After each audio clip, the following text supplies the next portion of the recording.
Hello guys, இன்றைக்கி one masala chicken gravy தான் பார்க்க போகிறோம். என்னடா ஒன் மசாலா அப்படிங்கிறத நீங்கள் போக போக தெரிஞ்சுப்பீங்க எதனாலன்னு. இதுக்கு ஃபஸ்ட்டு நான் ஒரு வெங்காயம் ஒரு தக்காளியை வந்து இந்த மாதிரி கட் பண்ணி வச்சுட்டேன். அதுக்கு தேவையான இஞ்சி பூண்டு பேஸ்ட்டுக்கும் இஞ்சி பூண்டையும் நான் வந்து கட் பண்ணி வச்சுருக்கேன். ஸோ ஃபஸ்ட்டு வந்து இஞ்சி பூண்டை நம்ம அரைச்சிருக்கிறதுக்காக மிக்சியில் இஞ்சியும் பூண்டையும் வச்சுட்டேன். சைட் பை சைடு வந்து ஒரு கடாய் வச்சு அதில் வந்து நல்லா சூடாகிற அளவு இதாகிட்டு அதுக்கு ஃபஸ்ட்டு வந்து ஸ்பைசஸ் எல்லாமே போட்டு வறுத்துக்கலாம். ஃபஸ்ட் தனித்தனியாக நம்ம வறுத்துக்கலாம். ஏன்னா எல்லாமே போட்டால் ரொம்ப நேரம் ஃபஸ்ட்டு போட்டது கடைசி வர ரொம்ப நேரம் இருக்கும்போது கரிஞ்சிற வந்து வாய்ப்பு இருக்குது. அதனால் ஃபஸ்ட்டு நான் வந்து இந்த ஸ்பைசஸ் ஹோல் ஸ்பைசஸ் இருக்கு இல்லையா, அது உங்களுக்கு என்னென்ன தேவையோ. என்கிட்ட வந்து பிரியாணி இலை இல்லை, ஸோ அதனால் நான் அதை மட்டும் ஸ்கிப் பண்ணிவிட்டு மற்றபடி என்கிட்ட என்னென்ன இருக்கோ எல்லாத்தையுமே நான் போட்டு எனக்கு தேவையான அளவு நான் போட்டு அரைச்சிக்கிட்டேன். உங்களுக்கு தேவையான அளவு நீங்கள் போட்டு அரைச்சிக்கோங்க. ஸோ இப்போது அதை வறுத்து நான் வந்து தனியாக ஒரு மிக்சியில் அதெல்லாம் போட்டு வச்சுட்டேன். அடுத்து அகைன் தனியாக வந்து சீரகம், சோம்பு, கொஞ்சம் கடலை பருப்பு, கொஞ்சம் நம்ம கோஸாக வேணும் அப்படிங்கிறதுக்காக. அடுத்து வரமல்லி, அப்புறம் கொஞ்சம் மிளகு. நான் வந்து எப்படின்னா இது எல்லாமே ஒரு ஸ்பூன் அரை ஸ்பூன் அந்த மாதிரி எடுத்திருக்கேன். நீங்கள் இதுவுமே வந்து நீங்கள் நிறையா குவான்டிட்டியாக அரைச்சி வச்சுக்கலாம். அப்படின்னா உங்களுக்கு எவ்வளோ தேவையோ அரைச்சி வச்சுக்கலாம். நான் இப்போதைக்கு பண்ணுறனால சும்மா ஒரு ஸ்பூன் அரை ஸ்பூன் அந்த மாதிரி தான் நான் போட்டிருக்கேன் இப்போதைக்கு. ஸோ இதையுமே வந்து நல்லா வந்து கோல்டன் ப்ரௌன் ஆகணும். இதை வந்து சிம்லேயே தான் நம்ம வச்சு இது பண்ணணும். இல்லை ஃபுல்லில் வச்சு டக்குன்னு கோல்டன் ப்ரௌன் ஆகணும்னு நம்ம நினச்சி வறுத்தோம்னா கரிஞ்சு போயிடும். அதோட ஸ்மெல்லும் நம்மளுக்கு ஒரு மாதிரி ஆயிரும், டேஸ்ட் ரொம்ப கொடுக்காது. அதனால் நம்ம சிம்லேயே வச்சு இந்த மாதிரி எல்லா இடத்துலையுமே அந்த கடாய் ஃபுல்லாகவே அது படுற மாதிரி நம்ம வந்து கிளறி விட்டுக்கிட்டே இருக்கணும். கடைசியாக இது ஓரளவு கொஞ்சம் இதாக ஆன அப்புறம் நான் வந்து கொஞ்சம் உளுந்தப்பருப்பு சேர்த்துக்கிறேன். உளுந்தப்பருப்பு வந்து நம்ம உடம்புக்கும் நல்லது. ஸோ அதுவுமே ஒரு டைப் ஆஃப் டேஸ்ட்டு கொடுக்கும். இதை ஃபஸ்ட்டேவும் போட்டுடலாம், ஆனால் உளுந்தம்பருப்பு ரொம்ப கரிஞ்சிடக்கூடாது. இப்போ போட்டோம்னா அது வந்து அப்படியே நம்மளுக்கு கரெக்டாக இருக்கும், லைட்டாக வந்து ரோஸ்ட் ஆகி நம்ம வறுக்கிறதுக்கு. ஸோ இந்த மாதிரி நல்லா வந்து நம்ம வறுத்துட்டே இருக்கணும். அப்போ நல்லா சூடு ஏறி அந்த நம்ம ஜீரகம்லாம் போட்டிருக்கோம் இல்லையா, அதெல்லாம் நல்லா வெடிக்க ஆரம்பிக்கும். அந்த ஸ்டேஜில் நம்ம எடுத்து மிக்சியில் மாற்றிடலாம். மிக்சியில் மாற்றி அது கூடவே வந்து ஒரு 1/4 டீஸ்பூன் மஞ்சத்தூள், 2 டேபிள் ஸ்பூன் மிளகாத்தூள் சேர்த்துருக்கேன். குட்டி ஸ்பூன் தான் நான் வச்சுருக்கேன், அதனால் 2 போட்டிருக்கேன். உங்களுக்கு காரம் தகுந்தாப்புல நீங்கள் வந்து போட்டுக்கலாம். கலர் வேணும்னா காஷ்மீரி மிளகாய்த்தூள் கூட நீங்கள் யூஸ் பண்ணிக்கலாம். அடுத்து நான்வெஜ் மசாலா அப்படின்னு ஒன்று இருக்குது என்கிட்ட. அதை வந்து நான் 3 டேபிள் ஸ்பூன் அளவு போட்டுக்கிறேன். நீங்கள் வந்து சிக்கன் கிரேவி மசாலா கடையில் விற்கும் இல்லையா, அதுவும் போட்டுக்கலாம். இல்லை இதுக்கு பதிலாக வந்து மல்லித்தூள் அந்த மாதிரியும் நீங்கள் யூஸ் பண்ணிக்கலாம். அடுத்து நான் உப்பு ஒரு 3/4 டீஸ்பூன்லேருந்து ஒரு டீஸ்பூன் அளவு நான் சேர்த்துக்கிறேன். ஸோ அந்த இதில் நான் போட்டுட்டு எல்லாத்தையுமே வந்து நல்லா ஃபைன் பவுடராக அரைச்சிக்கணும். கொஞ்சம் கோர்ஸாக இருந்தால் உங்களுக்கு பிடிக்கும் அப்படின்னா நீங்கள் வந்து வச்சுக்கலாம். அப்படி இல்லை அப்படின்னா நல்லா இந்த மாதிரி ஃபைன் பவுடராக அரைச்சி வச்சுக்கிட்டிங்கன்னா உங்களுக்கு வந்து நல்லாயிருக்கும். இதை வந்து நீங்கள் ஸ்டோர் பண்ணி கூட வச்சுக்கலாம். அப் டு 1 மந்த் 3 மந்த்ஸ் வரை நீங்கள் வந்து வச்சுக்கலாம். ஏன்னா நம்ம வறுத்து தான் அரைச்சி வச்சுருக்கோம். ஸோ அதனால் நம்மளுக்கு தேவையான அளவு போட்டுட்டு ஏர்டைட் பாக்ஸில் அந்த மாதிரி நீங்கள் வந்து வச்சுக்கலாம். ஸோ இதை தான் நான் வந்து சொன்னேன் ஒரு மசாலான்னு. இந்த மசாலா மட்டும்தான் இப்போ நம்ம கிரேவிக்கு வந்து ஃபுல்லாகவே ஆட் பண்ண போகிறோம். நீங்கள் இந்த கிரேவிக்கு மட்டும் இல்லாமல் குழம்புக்குமே நீங்கள் பண்ணும்போது இந்த மசாலாவை மட்டுமே யூஸ் பண்ணிக்கலாம். இல்லை அப்படின்னா வறுக்குறீங்க அப்படின்னா அதுக்குமே இந்த மசாலாவை நீங்கள் யூஸ் பண்ணிக்கலாம். தென் வந்து அவ்வளோதான், நம்ம சமைக்க ஆரம்பிச்சிடலாம். இப்போது திரும்ப வந்து அதே கடையாக நான் கழுவி எடுத்துக்கிட்டேன். அடுத்து வந்து திரும்ப அதை வந்து பற்ற வச்சுட்டு நல்லா சூடாகிடுச்சா, சூடு ஆனதுக்கப்புறம் தான் எப்போவுமே எண்ணெய் ஊற்றி கடுகு போடணும். அதுக்கு முன்னாடியே போட்டோம்னா கடுகு பொரிய வந்து லேட் ஆகும். அப்போது வந்து அது கொஞ்சம் டேஸ்ட்டும் மாறும். இல்லைனா நம்ம பொரியறதுக்கு ரொம்ப நேரம் ஆச்சுன்னா நம்மளுக்கு வந்து பொறுமை இல்லை அப்படின்னா டக்குன்னு நம்ம போட்டுருவோம், அதோட டேஸ்ட் கிடைக்காது. ஸோ அதனால் வந்து நம்ம நல்லா சூடான அப்புறம் எண்ணெயை போட்டு அந்த எண்ணெய் திரும்ப சூடான அப்புறம் தான் இந்த மாதிரி கடுகு போட்டு அது உடனே வந்து பொரியணும். அந்த டைமில் தான் வந்து நம்மளுக்கு நல்லா எண்ணெய் சூடாகி அந்த டேஸ்ட்டு வந்து கடுகோட டேஸ்ட்டு வந்து நல்லா கொடுக்கும். ஸோ கடுகு நல்லா பொரிஞ்சதுக்கப்புறம் நான் ஒரு வெங்காயம் கட் பண்ணி வச்சுருக்கேன் இல்லையா, அந்த வெங்காயத்தை நான் போட்டு நல்லா வந்து வதக்கிக்கிறேன். இதுக்கு நான் ஆல்ரெடி வந்து ஒரு டீஸ்பூன் அளவு உப்பு போட்டிருக்கேன். இந்த ஒன் மசாலாவை சிக்கனுக்கு மட்டும் இல்லாமல் மட்டன் சுக்கா பண்ணுறீங்க இல்லை வேறு எதுவும் இந்த மாதிரி எதுக்குனாலுமே நம்ம வெஜிடபிள்ஸ்க்கு கூட இந்த மாதிரி நம்ம இந்த மசாலாவை மட்டும் யூஸ் பண்ணி எதுனாலும் செய்யலாம், சூப்பராக இருக்கும். நான் ஆல்ரெடி ஒரு டீஸ்பூன் உப்பு போட்டிருக்கேன். இதை வந்து சும்மா வதங்கிறதுக்காக நான் சும்மா ஒரு 1/4 டீஸ்பூனுக்கும் கம்மியாக நான் வந்து போட்டு வதங்கணும் அப்படிங்கிறதுக்காக நான் போட்டிருக்கேன். ஸோ நல்லா அந்த உப்பு போட்டு நல்லா நான் வந்து இந்த மாதிரி வதக்கி விட்டுக்கிறேன். ஸோ தட் உப்பு வந்து எல்லா இடத்துலையும் பட்டுச்சுன்னா அது சீக்கிரமாக வந்து வதங்கிடும். சைட் பை சைடு நான் குக்கரில் வந்து சாதம் ஊற வச்சுட்டேன் மதியானத்துக்கு. இந்த கிரேவி ரெடி ஆகிறதுக்குள்ளே சாதம் ஊறி நம்ம வச்சிட்டோம்னா ரெண்டுமே சாப்பிட கரெக்டாக இருக்கும். சிக்கனும் கழுவி வச்சுட்டேன். அடுத்து வந்து இஞ்சி பூண்டு பேஸ்ட்டையுமே நான் நல்லா தண்ணி ஊற்றி அரைச்சி வச்சுக்கிட்டேன். எனக்கு வந்து இந்த மாதிரி இருந்தால் தான் பிடிக்கும். நான் வந்து சில பேர் வந்து இடித்து கூட யூஸ் பண்ணுவாங்க. நீங்கள் அப்படி கூட யூஸ் பண்ணிக்கலாம் வேணும்னா. பட் நான் வந்து அந்த மாதிரி யூஸ் பண்ண மாட்டேன். இப்போ இஞ்சி பூண்டு பேஸ்ட் போட்டுட்டு நல்லா அதை வதக்கிவிட்டு அந்த இஞ்சி பூண்டு பேஸ்ட்டோட பச்சை வாசனை வந்து நல்லா போகிற அளவு நம்ம வந்து இது பண்ணிக்கணும். இந்த இஞ்சி பூண்டோட ஸ்மெல் போனால் தான் நம்மளுக்கு நல்லா அந்த கிரேவிக்கான இது கிடைக்கும். நாங்கள் அப்படியே வந்து நம்ம பச்சையாகவே இருந்து நம்ம எடுத்தோம் அப்படின்னா நம்ம கடைசியாக சாப்பிட்றப்போ அந்த இஞ்சி பூண்டு அதோட ஸ்மெல் வந்து நம்மளுக்கு கடைசி வரை சாப்பிட்றப்போ வந்துகிட்டே இருக்கும்.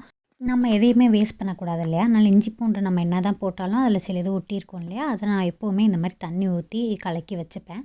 தேவை அப்புறம் கடைசியாக எப்போ வேணுமோ அந்த தண்ணியை வந்து நம்ம யூஸ் பண்ணிக்கலாம் அப்படின்னு சொல்லி. இதோட பச்சை வாசனை வந்து வராதா அப்படின்னா கொஞ்சம் வராது. ஏன்னா நம்ம தண்ணியோடு ஊற்றிருக்கு, அதுக்கப்புறம் நம்ம கொதிக்க விட தான் போகிறோம். இது கடைசியாக ஊற்ற போகிறது கிடையாது. அதனால் அது வராது. இதோட பச்சை வாசனை நல்லா போன அப்புறம் நான் வந்து ஒரு தக்காளியை வெட்டி வச்சுருந்தேன் இல்லையா? அந்த தக்காளியும் நான் போட்டுக்கிறேன். இந்த தக்காளியை வந்து நான் எப்போவுமே யூஸ்வலாக என்ன பண்ணுவேன்னா, தக்காளி சீக்கிரம் வதக்கணுங்கிறதுக்காக மஞ்சத்தூள் போடுவேன். இப்போது நம்ம அந்த இதுலேயே மஞ்சத்தூள் போட்டனால நான் இப்போது இந்த தண்ணியை ஊற்றி வச்சுருக்கேன் இல்லையா? கலக்கி வச்சுருக்கேன் இல்லையா அந்த இஞ்சி பூண்டில், அந்த தண்ணியை வந்து நான் போட்டு வேக வச்சுக்கிறேன். ஸோ அது வந்து டக்குன்னு வெந்துடும். தண்ணி இது பண்ணனால டக்குன்னு கொஞ்சம் குலைவாகவும் வெந்துடும், நல்லாவும் அது வெந்துடும். இல்லை அப்படின்னா நீங்கள் தண்ணி ஊற்றி வேக வைக்க வேணாம், அதோட டேஸ்ட் போயிடும்னு நீங்கள் நினச்சிங்கன்னா நீங்கள் கொஞ்சமாக மஞ்சத்தூள் மட்டும் யூஸ் பண்ணிக்கலாம். மஞ்சத்தூள் போட்டு மூடி வச்சுட்டா நல்லா உங்களுக்கு டக்குன்னு வந்து தக்காளி வெந்து வந்துடும். ஸோ சைடில் பார்த்திங்கன்னா நல்லா வெயில் சூப்பராக இருந்தது. நல்லா வெயில்னு சொல்ல முடியாது, ஆனால் வெயில் அந்த நம்ம ஊரில் வெயில்னால் எப்படி வெயில் அந்த மாதிரி அடித்தது, நல்லா இருந்தது. ஸோ இப்போ பார்த்திங்கன்னா அந்த தக்காளி வந்து அமுத்துனா நல்லா வந்து அமுங்குது. ஸோ இந்த ஸ்டேஜ் வந்து ஓகேவாக இருக்கும். ஏன்னா அதுக்கப்புறம் நல்லா கொதிக்க கொதிக்க அது கரெக்டாக வந்துடும். ஸோ இந்த ஸ்டேஜில் கரெக்டாக வந்தவும் நான் நல்லா இதை திரும்ப ஒரு தடவை கிளறி விட்டுட்டு தண்ணி பாருங்கள் நல்லா கொஞ்சம் வற்றிருச்சு. இப்போ இந்த மசாலாவை நம்ம அரைச்சி வச்சுருக்கோம் இல்லையா நல்லா மையா, அந்த மசாலா வந்து எனக்கு இப்போதைக்கு தேவையான அளவு எவ்வளோ போதுமோ அவ்வளோ நான் போட்டிருக்கேன். சப்போஸ் அதுக்கப்புறம் நம்ம டேஸ்ட் பண்ணி பார்த்துட்டு நம்மளுக்கு வேணும்னா கூட நம்ம சிக்கன் போட்டதுக்கப்புறம் கூட போடலாம். ஆக்சுவலி நான் அப்படி தான் போட்டிருக்கேன். இப்போது நான் கொஞ்சம் போட்டேன், இங்கே ரொம்ப காரமாக இருப்போதுன்னு நான் போட்டேன். பட் சிக்கன் நம்ம லைட்டாக செமி கிரேவி அந்த மாதிரி வைக்கிறனால கொஞ்சம் காரமாக, அதாவது நம்ம எப்படி சாப்பிட்றோமோ அதிக காரம்னா அதிகமாக போட்டுக்கலாம், கம்மியான காரம்லாம் கம்மியாக போட்டுக்கலாம் அந்த மாதிரி. இதை போட்டுட்டு ஃபஸ்ட்டு வெங்காயம் தக்காளியோடு நல்லா நம்ம வந்து வதக்கி விட்டுக்கணும், கலக்கி விட்டுறணும். அப்போ தான் நல்லாயிருக்கும். ஏன்னா இதை போட்டு அப்படியே போட்டோம்னா கொஞ்சம் அங்கங்கே கட்டியாக வாய்ப்பு இருக்குது.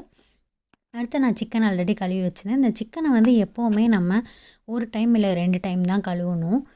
ரொம்ப நம்ம வந்து அதோட ஸ்மெல் போகணும் அப்படின்னு சொல்லி கழுவிட்டே இருந்தோம்னா அதோட டேஸ்ட்டு போயிடும். ஸ்மெல் போகுதோ இல்லையோ அதோட டேஸ்ட்டு போயிடும்.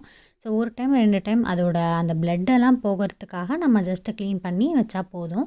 வச்சுட்டு இந்த இதை அப்படியே ரொம்ப ஃபுல்லாக ஃபில்ட்ரு பண்ணி போடாமல் லைட்டாக இந்த மாதிரி அந்த கொஞ்சம் தண்ணியோடு போட்டோம்னா அந்த சிக்கனோட டேஸ்ட்டும் நல்லாயிருக்கும். நம்மளுக்கு அந்த சிக்கன் வேகிறதுக்கும் வந்து கொஞ்சம் அது யூஸ்ஃபுல்லாக இருக்கும். ஃபுல்லாமே நம்ம போட்டுட்டு அடுத்து வந்து நல்லா கிளறி விட்டுக்கணும். அந்த மசாலா, வெங்காயம், தக்காளி எல்லாத்தோட அப்படியே நம்ம கிளறி விட்டுக்கலாம். அடுத்து வந்து நம்ம நல்லா கிளறி விட்டதுக்கப்புறம் அதுவே வந்து கொஞ்சம் தண்ணி விடும். பட் ஸ்டில் நான் இன்னும் நல்லா வேகணும், தண்ணி விட்டு நம்ம இது பண்ணுறதுக்கு, ஏன்னா நம்ம நிறையா தண்ணி ஊற்ற போகிறதில்ல, கொஞ்சமாக தான் ஊற்ற போகிறோன்ட்டு ஃபஸ்ட்டே நான் வந்து ஒரு டம்ளர் முக்கால்லேருந்து ஒரு டம்ளர் அளவு நான் வந்து தண்ணி வந்து ஊற்றிட்டேன். ஸோ அது வந்து ஈஸியாக வேகவும் செய்யும். அந்த நம்ம மசாலா போட்டு பச்சை வாசனை போகலை இல்லையா? அந்த பச்சை வாசனை அப்படியே தானே இருக்கும், நம்ம டேரெக்டாக வறுத்து அரைச்சது. அதனால் நான் அந்த இதை போட்டுக்கிட்டேன். எனக்கு வந்து தண்ணி ஊற்றுனதுக்கப்புறம் கொஞ்சம் அந்த சிக்கனில் வந்து மசாலா ரொம்ப இதான மாதிரி இருந்ததுன்னு சொல்லி மிச்ச மசாலா நான் எல்லாத்தையும் நான் போட்டுட்டேன். நான் ஃபஸ்ட்டு அரைக்கும் போதே நான் சொன்னேன், எனக்கு தேவையான அளவு தான் நான் இப்போதைக்கு அரைச்சிருக்கேன், ஸ்டோர் பண்ணுற மாதிரி அரைக்கல அப்படின்னு சொல்லி. உங்களுக்கு வேணும்னா நீங்கள் ஸ்டோர் பண்ணுற மாதிரி அரைச்சிக்கலாம், இல்லை ஃப்ரெஷ்ஷாக அப்பப்போ வேணும்னாலும் இந்த மாதிரி டக்குன்னு அரைச்சிக்கலாம். இது ரொம்ப பெரிய வேலை கிடையாது. ஒரு 5 நிமிஷம் 10 நிமிஷம் அவ்வளோதான் ஆகும். இதை நான் வந்து மீடியம் சிம்மில் தான் வச்சு இன்றைக்கி வேக வைக்க போகிறேன். ஏன்னா ஃபுல்லாக வந்து நான் வச்சேன் அப்படின்னா தண்ணி வந்து டக்குன்னு எவாப்ரேட் ஆயிரும். அப்புறம் நம்மளுக்கு கிரேவி கிடைக்காது, சிக்கனும் வேகலைன்னா திரும்ப திரும்ப தண்ணி ஊற்றின மாதிரி இருக்கும். அப்படி நம்ம ஊற்றும்போது நம்மளுக்கு வந்து சிக்கனோட டேஸ்ட்டு போகும். நான் ஆல்ரெடி ஒரு 1லேருந்து 1.25 டம்ளர் ஊற்றிருப்பேன். இப்போ வந்து இந்த மசாலா இது இருக்கு இல்லையா, நான் இஞ்சி பூண்டு பேஸ்ட்டையே வந்து தண்ணி ஊற்றி இது பண்ணினேன், இதை விடுவேனா. ஸோ இதுலேயும் நிறையா பட்டிருக்கும் இல்லையா, இதையுமே நான் ஒரு 3/4 டம்ளர் வந்து தண்ணி ஊற்றி அதை நல்லா அலசி நான் வந்து ஊற்றிட்டேன். ஸோ ஊற்றுறப்போ இந்த தண்ணி வந்து எனக்கு கரெக்டாக இருந்தது. கடைசியாக கொதிச்சு வரப்போ எனக்கு செமி கிரேவி மாதிரி கரெக்டாக இருந்தது. போச்சா இப்படியே சிந்தி சிந்தி அடுப்பு துடைக்கணும் திரும்ப. எனக்கு இதே வேலை தான் எப்போவுமே.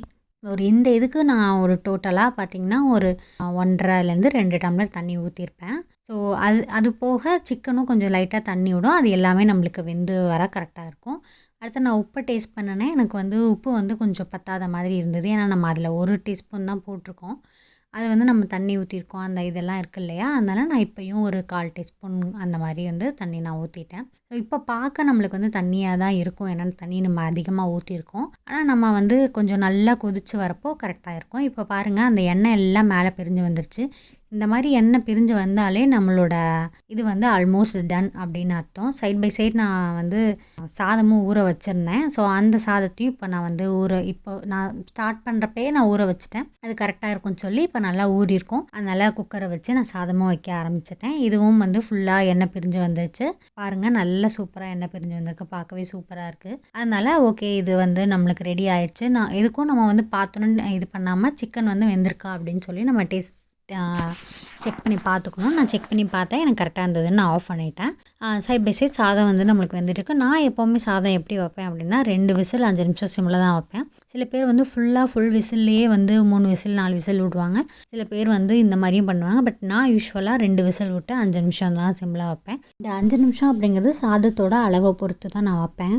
இப்போ எங்கள் 2 பேத்துக்கு வைக்கிறேன் அப்படின்னா நான் 5 நிமிஷம் வைப்பேன். கொஞ்சம் அதிகமாக வைக்கிறேன்னா 10 நிமிஷம் அந்த மாதிரி நான் வைப்பேன்.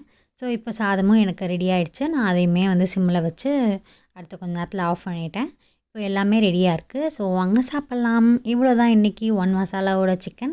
இந்த வீடியோ உங்களுக்கு பிடிச்சிருந்தா இந்த வீடியோவுக்கு ஒரு லைக் பண்ணிவிட்டு அப்படியே நம்ம சேனலை மறக்காமல் சப்ஸ்கிரைப் பண்ணி பெல் ஐக்கானை கிளிக் பண்ணி வச்சுக்கோங்க. இந்த வீடியோ உங்கள் ஃப்ரெண்ட்ஸ், ஃபேமிலி, நெய்பர்ஸ்க்கெலாம் ஷேர் பண்ணி விட்டுருங்க. டாட்டா, பாய்.